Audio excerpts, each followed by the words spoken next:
Hello friends, welcome to Yas Recipes.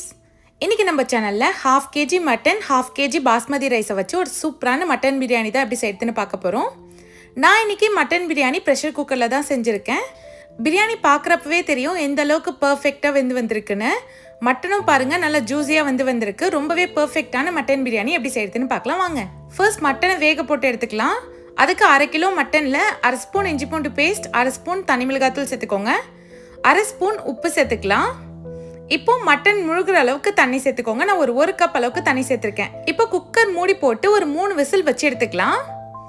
இன்னொரு குக்கர்ல 4 spoon எண்ணெய் சேர்த்துக்கோங்க. 2 ஸ்பூன் நெய் சேர்த்துக்கலாம். இப்போ எண்ணெயும் நெய்யும் நல்லா சூடானதும் பிரியாணி ஸ்பைசஸ் சேர்த்துக்கலாம். 2 பட்டை, 4 கிராம்பு, 4 ஏலக்காய், ஒரு ஸ்டார் பூ சேர்த்துருக்கேன். இது கூடவே 3 மீடியம் சைஸ் வெங்காயத்தை நல்லா தின்னா ஸ்லைஸ் பண்ணி சேர்த்துருக்கேன். இப்போ இது எல்லாத்தையும் நல்லா வதக்கிக்கலாம். வெங்காயம் பார்த்தீங்கன்னா நல்லா சாஃப்டாக வதங்கி வரணும், அது ரொம்ப முக்கியம் பிரியாணிக்கு.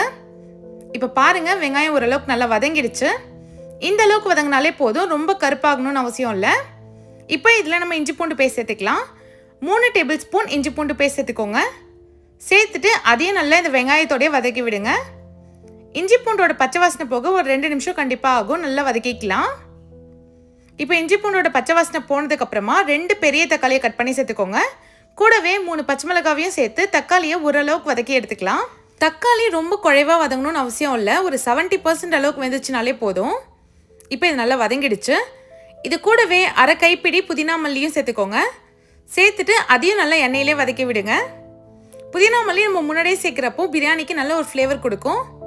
இப்போ எல்லாமே வதங்கி வந்துடுச்சு. இதில் 1 ஸ்பூன் தனி மிளகாய்த்தூள் சேர்த்துக்கலாம். 1/2 ஸ்பூன் வீட்டில் அரைச்ச பிரியாணி மசாலா சேர்த்துக்கோங்க.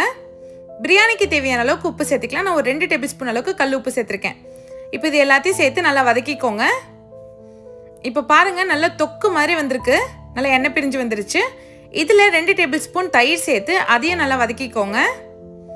தயிரோட அந்த வெள்ளை கலர் மாதிரி நல்லா மசாலாவோட கலர் வரணும், அந்த மாதிரி வதக்கிக்கலாம்.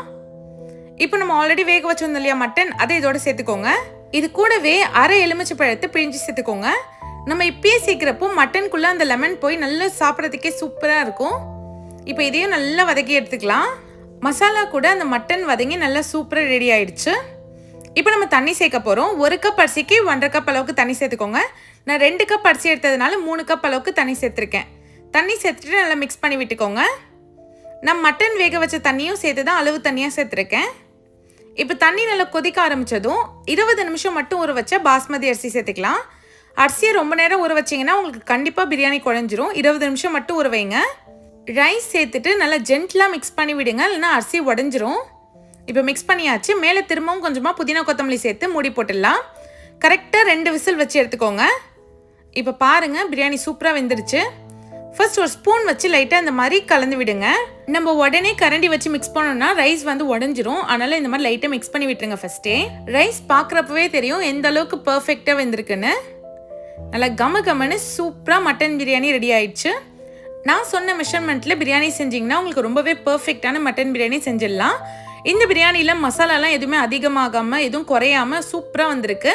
இதை நீங்களும் ட்ரை பண்ணிவிட்டு எப்படி இருந்துச்சுன்னு மறக்காமல் கமெண்ட் பண்ணுங்கள். வீடியோ பிடிச்சிருந்தா யாஸ் ரெசிபீஸ் சேனலை சப்ஸ்கிரைப் பண்ணிவிடுங்க. தேங்க்ஸ் ஃபார் வாட்சிங்.